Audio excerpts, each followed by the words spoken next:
So George, you're a 4-time Emmy nominee and a GLAAD award winner. A four-time loser. Four A four-time four-time loser. loser. Okay, I guess you could look at it either way. Um, you you also wrote a TV show called On the Television. You've written for Tracy Ullman.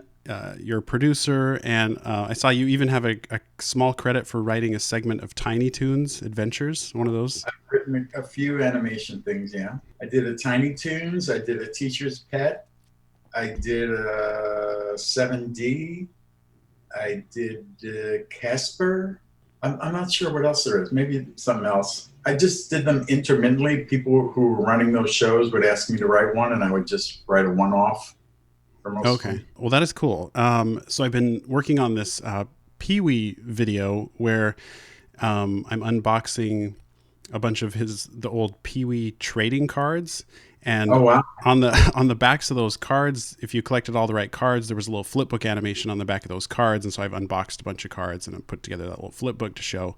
Oh, Um, wow. and then, of course, your name came up as someone who's very involved in Pee-wee's Playhouse. But I thought it would be really cool to talk to you. You wrote many, if not most, of the Pee-wee's Playhouse episodes, right?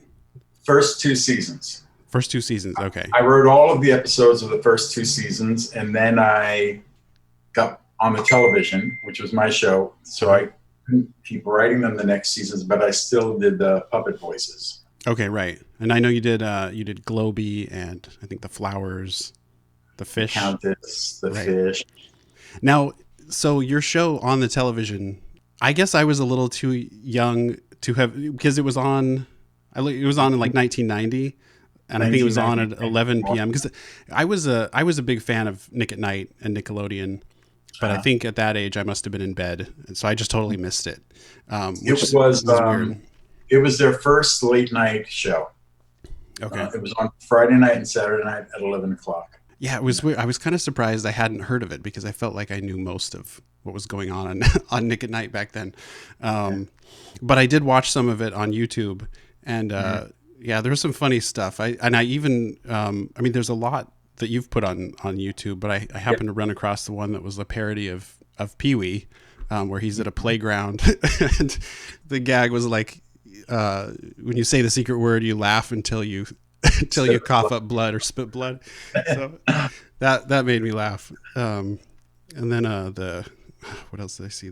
The candid camera parody that I think you were in that one, which Yeah, was yeah. funny. But And Julia Sweeney. yeah, but Yeah. I don't know. Those were fun to see. Those were really funny. Oh, good. I'm glad you liked them. So, well, I guess my first kind of real question for you is, at what point did you know that you wanted to become a writer and a comedian? I always wanted to be an actor. Okay. I grew up in New York, and I would audition for everything and did a lot of plays and stuff like that. When I came to Los Angeles, it was kind of a fluke how I came here and had to stay. But I started doing improv, Hmm. and then I got into the Groundlings, and the Groundlings is sketch comedy, Hmm. like Saturday Night Live kind of stuff, and improv. So in order to have a lot of things in the show, you have to start writing stuff for yourself. So I started writing sketches, and then the first professional jobs offers I got from being in the show were writing jobs. So I wrote many episodes of a show called Kids Incorporated, Hmm. uh, Ask Your Grandparents. And after that, then Paul asked me to write Pee-wee's Playhouse. So And then once I had written Pee-wee's Playhouse, it was such a sensation at the time. And when it was airing, we were writing the second season, and it was just Paul and I.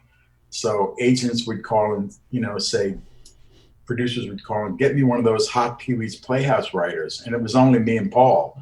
And Paul oh, wasn't right. about to do anything else, so a lot of things came my way, Right. because of that. Yeah. Okay, that makes sense. But you and Paul met through Groundlings. Paul came to when Paul had gotten the deal to do the show. He came to a ground. He used to be in the Groundlings before I was there, Hmm. Okay. so I had never met him or anything. But he came and saw a show when he had the deal, and I think he was looking for possible actors or writers or whatever. And he liked the stuff that I had written, and he just called me up and said, "Do you want to write a kids show?" And I Cool. said, sure. Yeah. And at what point, because I know you wrote the theme song for the show, at what point did that happen? Was that pretty early on in the We writing, or? were shooting in New York, and there wasn't a theme song. Paul brought me in his dressing room and he said, do you want, and I had done a lot of song improv at the Mhm. Groundlings. I'd written a lot of like little spoof songs and stuff like that. For on the television too, I wrote a lot of spoof songs. Mhm. And he said, do you want to write a theme song? And I said, yeah, what do you have in mind? And he stood up in the dressing room and he said, something like this. Come on in and pull yourself up a chair. And that's all he said. Uh-huh. So that was the first line of the song. And he said he wanted it to be like Betty Boop. Okay. And so I went home to my hotel room and I wrote the song.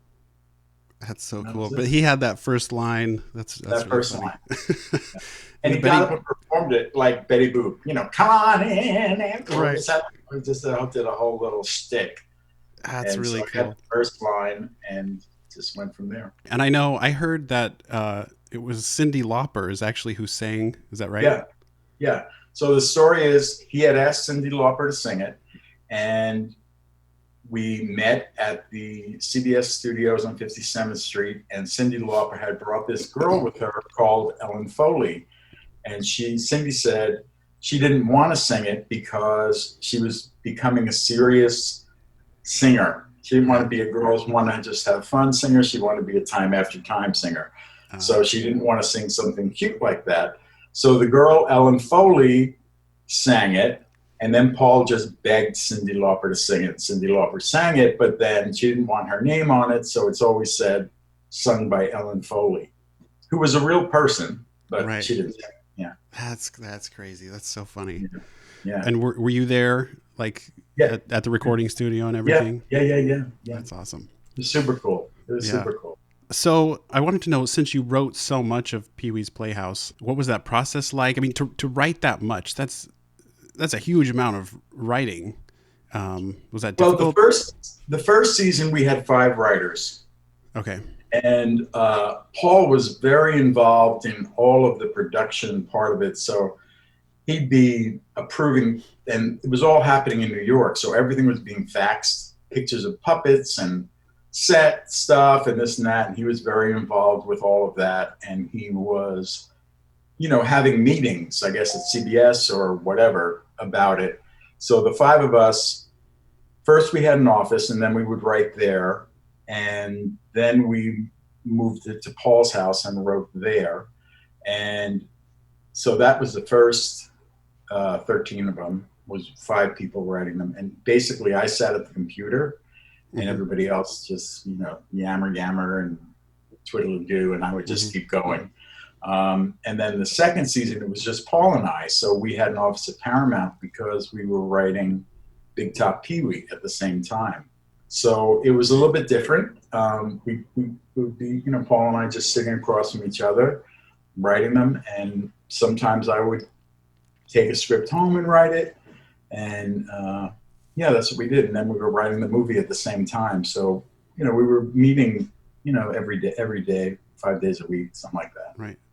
That sounds like a lot, though. I mean, how did you manage, especially when you're writing a movie at the same time and then writing all of these episodes? It was, I think, on the television was like a million times more writing because it was 40 episodes of sketches. So every show would have 5, produced sketches in it. So I was writing a ton more to make on the television happen because it was all different things. Pee-wee's Playhouse was a little bit easier to write because once we had the story, we knew all the puppets, especially the second season, we knew there were some new characters the second season, but they weren't hard to write. It wasn't, it's easier to write one 32-page thing than it is to write 6 5-page things. I guess that makes sense. Different ideas. So that was even harder. And at the time, I was just, prolific. I had been through the process of the Groundlings of writing a lot of sketches for myself. So the movie was like a stabilizing force between writing episodes of Pee-wee's Playhouse. Mm-hmm. because the movie was a full-length thing that we had on index cards, and we were following a plan. Pee-wee's Playhouse, there was a situation in season 2 where we had written an episode called Pee-wee's Country Cousin, and Pee-wee was going to play like a hick version of Pee-wee who comes to visit. Uh-huh. And it was like Friday, and we were going to start shooting it on Monday, and Paul said, I don't want to do it. I just don't want to put on 2 different costumes. I don't want to blah, blah, blah, blah. Uh-huh. So I went home and wrote a new episode over the weekend that we shot that next week. Wow. So they weren't hard to write. Mm-hmm. It was just because, okay, Miss Yvonne comes in and clog dances. All right. And the puppet band does a poem about dancing. It was just, they weren't like complicated stories and also the fact that you could pretty much have any idea. Pee-wee can marry a fruit salad. Everybody can kick a ball around. Yeah. Right. That's really funny. So was that kind of typical though, that you could get through writing an entire episode in a few days? It was not difficult because I actually was very good friends with Lynn Stewart, who played Miss Yvonne, and I said, what do you want to do that you haven't done on the show yet? Mm-hmm. She said, I want clog dance. So there's a 5-minute part of the show which Miss Yvonne just clog dances. Okay. It was just kind of whatever. You knew the people who were around, you knew the cast that was going to be in that show. So you just, okay, well, Reba's here, so let's give Reba something to do. Mm-hmm. Blah, blah, blah. And the episode was called Tons of Fun, mm-hmm. which was literally, it's not about anything, anybody. It's just tons of fun, That's cool. So then, what was kind of your process with, because you would collaborate with Paul Reubens. I guess I'm curious kind of what that process was like between the two of you as far as writing an episode. Was it like you kind of writing most and then getting feedback, or? I would sit at the computer. He would sit across from me. Mm-hmm. So he would say things, I would type them, or I would say things and type them. It wasn't, at that time, Paul and I got along really, really well. He thought I was funny. I thought he was funny.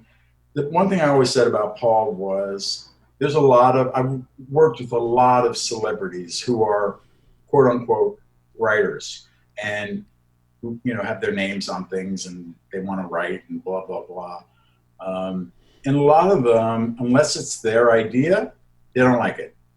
That wasn't the case with Paul. Paul, if something was funny, Paul didn't go like, no, I want to think of something.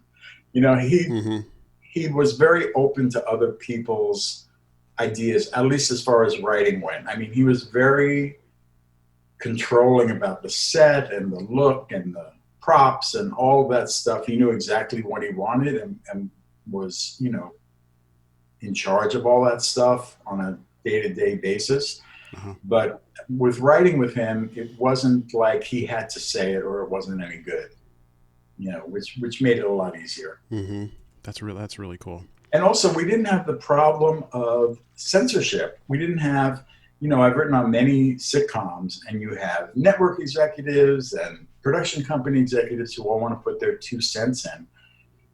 The woman at CBS, Judy Price, was just fantastic. We never had to go through a hierarchy of people saying, I don't know if Reba would really do that. It was like, there was nobody really telling us what to do. The only censorship that we ever had on the show was Paul, I think, or maybe it was Cowboy Curtis, came out of the bathroom with toilet paper stuck to the bottom of his shoe, and they didn't want to show that. They didn't want that to be in. But that was the only thing the whole time I worked on the show where somebody said, you can't do that. That's crazy. That's not a typical story that you hear from people at all. At all. I never had that experience again in my lifetime. I can imagine. Because there's always junior executives who stick their 2 feet in, and then, big wigs, and everybody wants to say something about something. The whole process of writing a sitcom is based on addressing notes from a bunch of nitwits. Right. It's just, you're constantly changing things because, what if it was a bowling alley instead of a pizzeria? What if it was?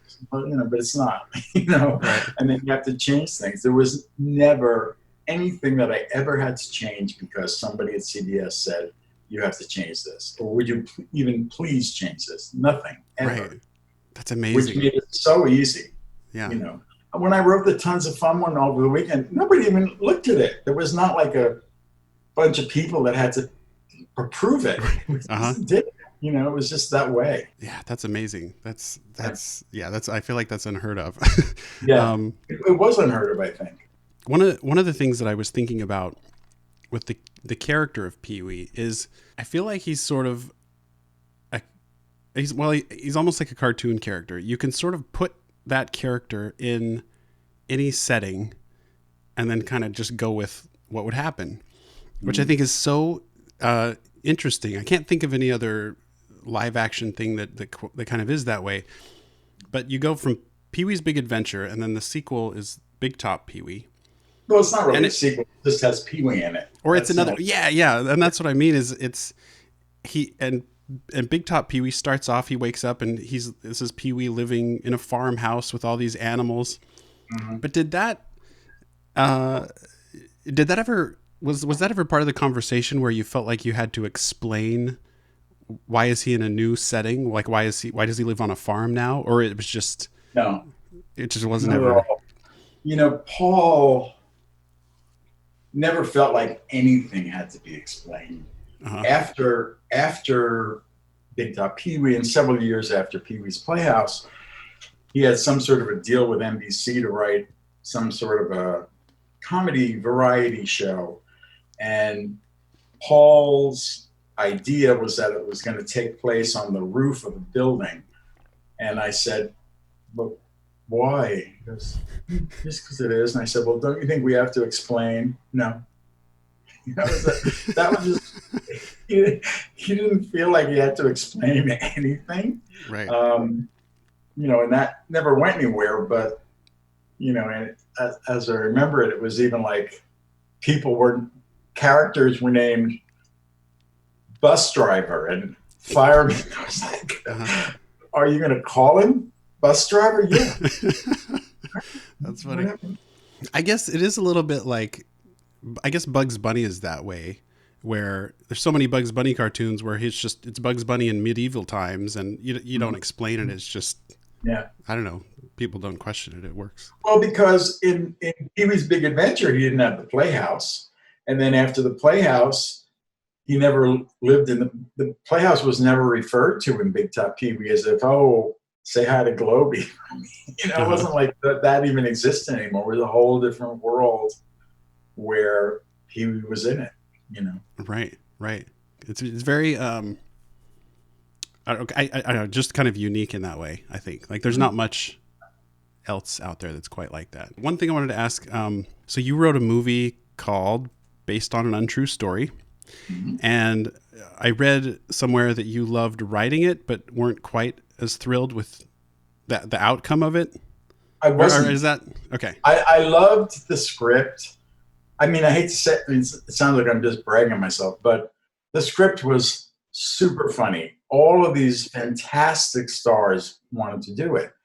I mean, we had Harvey Korman and Diane Cannon and Ricky Lake and all kinds of people wanted to do it, and the table reading of it was fantastic. But it was a spoof, like Airplane or Naked Gun. Mm-hmm. And so much of it was about, you know, that stuff is got to be played in a certain way for it to be great. And if it's played for real, that's when it's the funniest.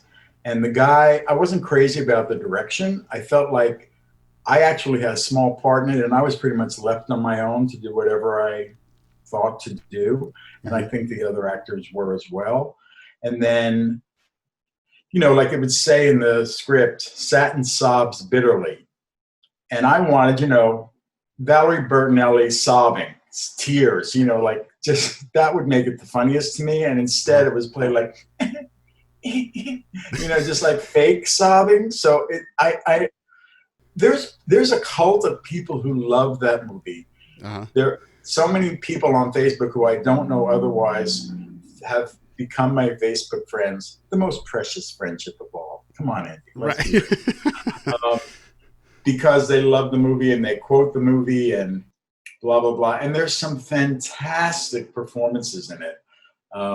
Michael St. Gerard, who played Crack, was fantastic. And Ricky Lake was fantastic. There's a lot of really, Harvey Korman it was like right up Harvey Korman's street. He knew exactly how to play that kind of thing because he'd done it for so many years.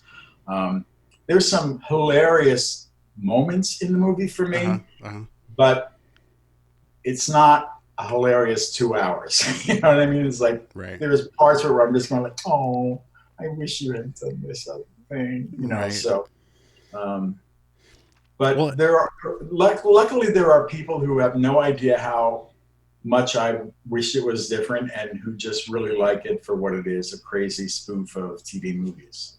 You know, and that's an interesting point because on one hand, you're on this side of it, knowing what the potential is and then seeing how it ended up, but then everybody else isn't fully aware of that original vision.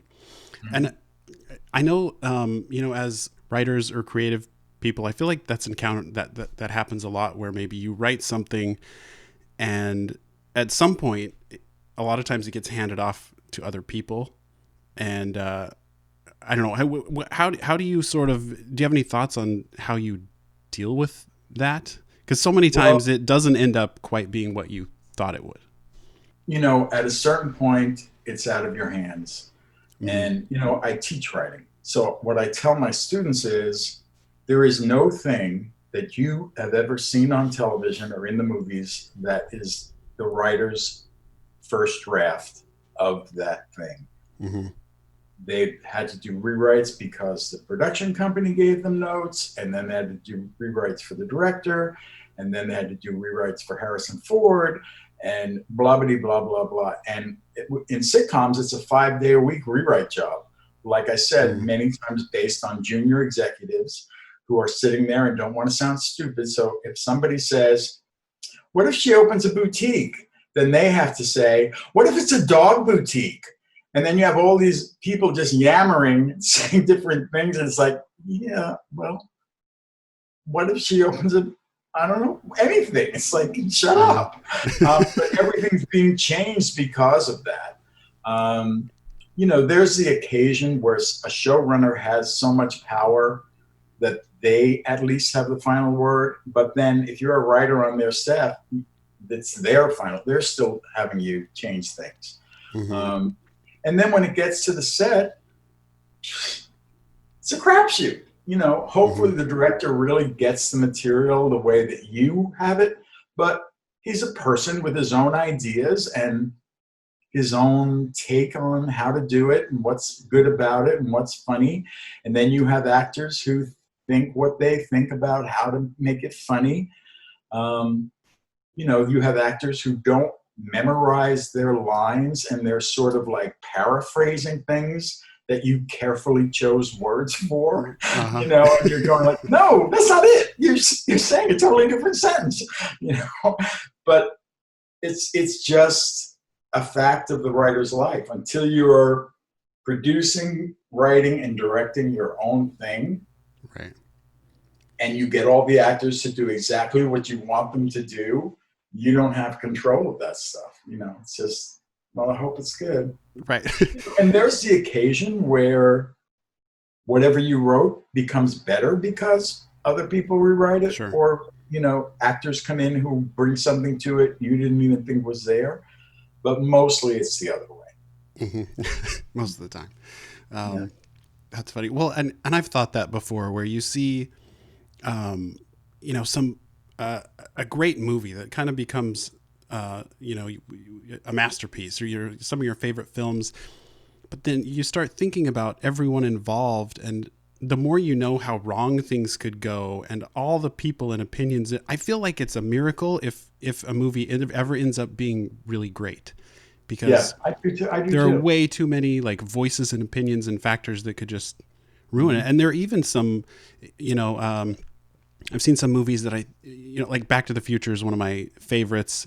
And I heard some of the early ideas, you know, like the time machine being a refrigerator, and it just seems like, what? And you think, no, it ended up so much better. And it's just like, I don't know. I think it's just kind of miraculous whenever anything actually works out.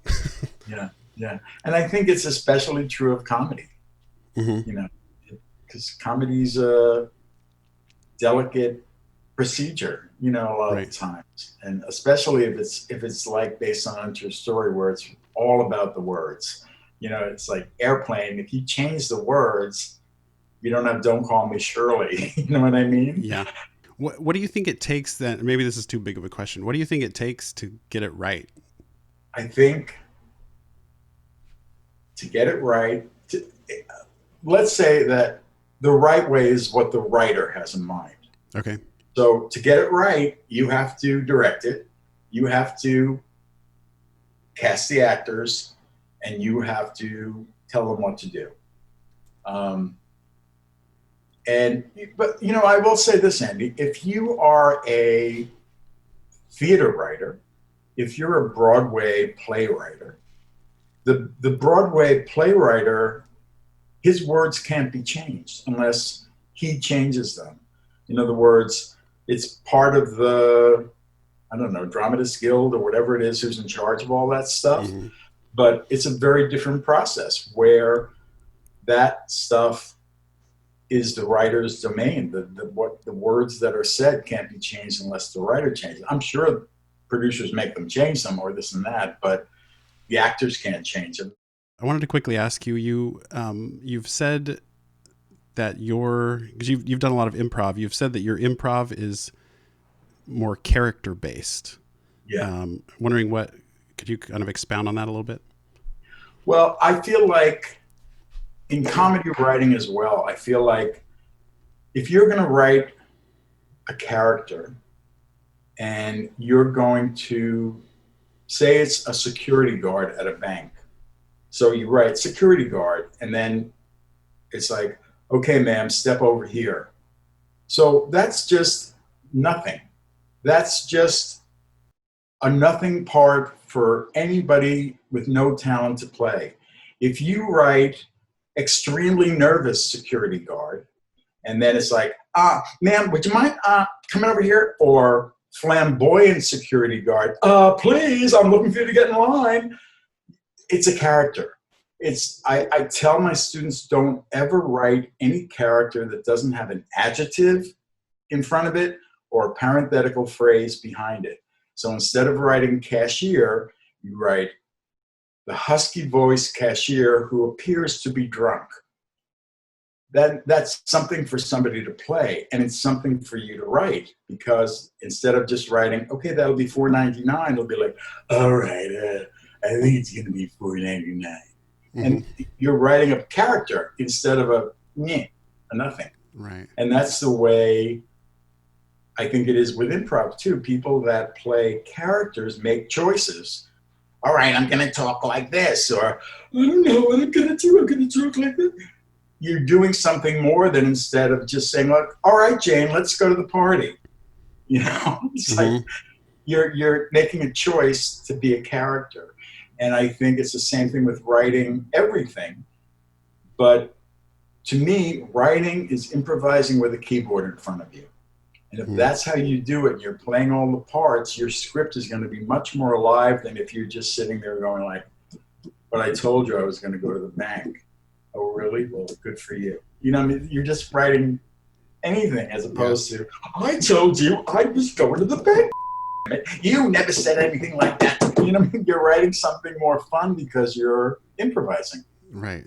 Well, and improv, whenever I watch people do improv, I've never done anything like that. But it amazes me the quick-wittedness and I don't know. Do you feel like that? Is that a muscle, or it's got to be part skill that you develop on just how to? It's part skill you develop, but listen to me. It's not about being witty. When people are good improvisers, it's because they listen and respond to what's just been said instead of trying to think of something funny to say. I mean, whose line is it anyway? It's a different kind of improv. It's buzzers and bells. It's jokes. I did a couple of episodes of it, one in England and one in New York. And it wasn't for me because it was all like, say something funny, say something funny, as opposed to a scene where it's funny because you're real in whatever absurd way your character is being, and something is you're responding to what the other person said. That to me is the best kind of improv, and that's the kind of improv I think writing is. So it's about listening and responding. Mm-hmm. But then if you're, and this is probably sounding like a dumb question, but if you're not thinking of, how do I say something witty? How do I say something funny? You are still going for comedy and a laugh. So how is it that your response becomes funny? Do you know what I'm saying? If we're both playing characters, Mm-hmm. and I come in and I say, Bob, I've got to talk to you. I think you might have a brain tumor. and you respond to that by saying, what? Doctor, I listen, Bob, don't talk so fast. You've got a brain tumor. But please, doctor, you've got to, and we're playing it out like a real scene. Everything we say is going to be funny because it's a scene about a guy who's like a stereotype of a 1950s movie doctor telling a 2020-year-old boy that he has a brain tumor, and it's just going to go back and forth building on what's being said. You know what I mean? It's not. Right. It's not like if I say, Bob, I think you have a brain tumor, and you say like, brain tumor? I thought I had a shit up my, some nonsense. Then it's over. It's like some sort of maybe a small laugh, but everything's dead right at that moment in time, as opposed to this 5-minute scene that could end who knows what based on what you say.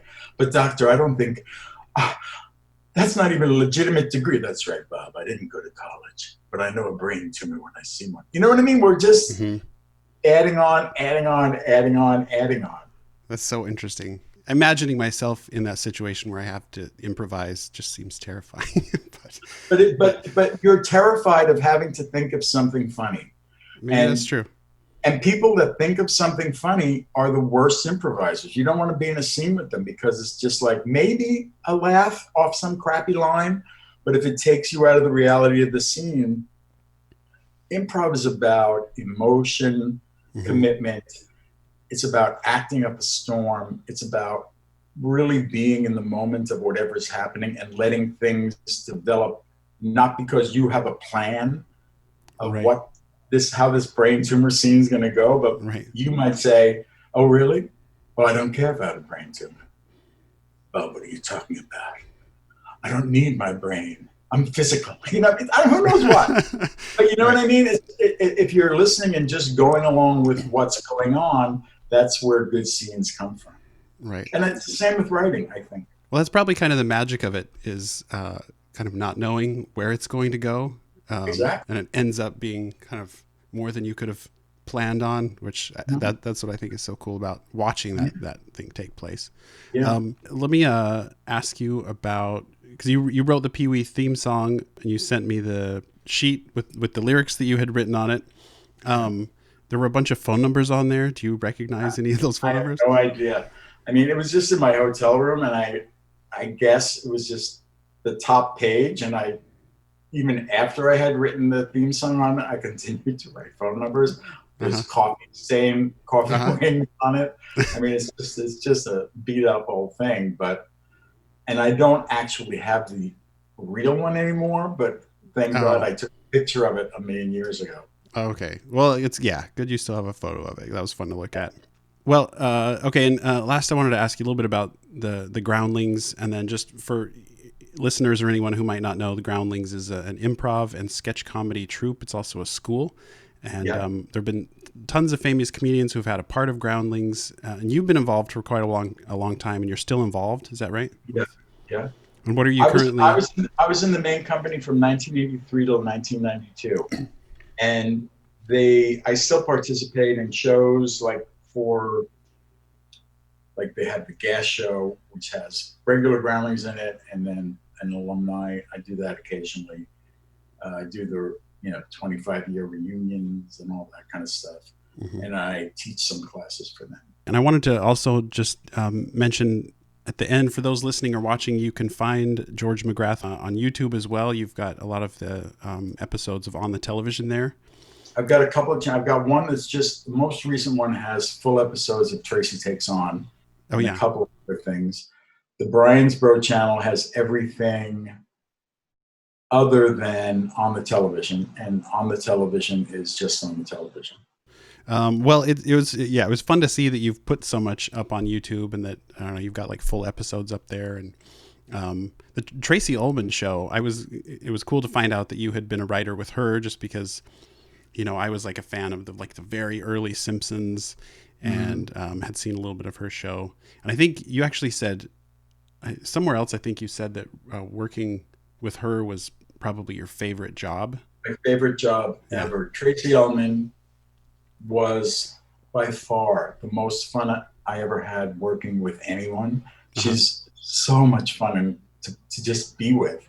She's like one of these people who's, speaking of characters, you know, you show up at the office and she's like, well, I saw George Papard. He was drunk at the Gelson's. And off we go. You know, she just likes to play. And I loved writing for her. She's such a good writer. Like I said, I've worked with a lot of writer performers, and she's legit. She was as good or better than any writer that was on her staff. And when you presented her with material, you know, a lot of times in a sitcom, you present a script and somebody's like, I don't really like this, so I'm going to do it like this. And then I didn't like it. Tracy Ullman gives 100%. So you know if what you wrote was funny. And she loves talent, and she's just fantastic. And the characters she plays are so fun to write for because they're so full and they're so unique. And I just loved working with her. I wrote the last 2 seasons of Tracy Takes On. Then we wrote a special together. Then she and I were writing partners for a while. We wrote a pilot, and we were writing a movie. She was by far the most fun of anyone I ever worked with, and the most talented overall. I just love her. If you go to my most recent channel, or just Google, or go to YouTube and write Tracy Takes On full episodes, all of the 2 seasons that I wrote on are on there, and they hold up so well. And also, based on a true story, the full movie is on YouTube. Oh yeah, and that's where I ran across my channel, right. Yeah, I was wondering about. That's where I found it, was through YouTube. The video quality is pretty terrible, but the opening scene though, I was laughing out loud at that opening scene. Just I'm so glad. I don't know. Yeah, maybe I didn't get to finish it yet, but yeah, I'm gonna have to finish it, and it did have me laughing. I play a stalker in it, so you want to see that in. I got that far. I did see that part where you come in with the knife, and that whole exchange with her in the shower. Just my favorite. Are you the gardener? My favorite part of that is when she's in the shower and she's covered with all that foam, and she's going, "Rinse, damn it! Why won't you rinse?" Right. That's one of my favorite lines in the whole movie. Yeah, that was funny. Well, awesome. Well, George, thanks for talking with me. It's been a pleasure talking to you, Andy. Yeah. It's been a pleasure. Yeah, awesome. Well, I really appreciate it. It's been really cool talking to you. Stay in touch. All right, thanks. We'll talk to you later. Bye, Andy.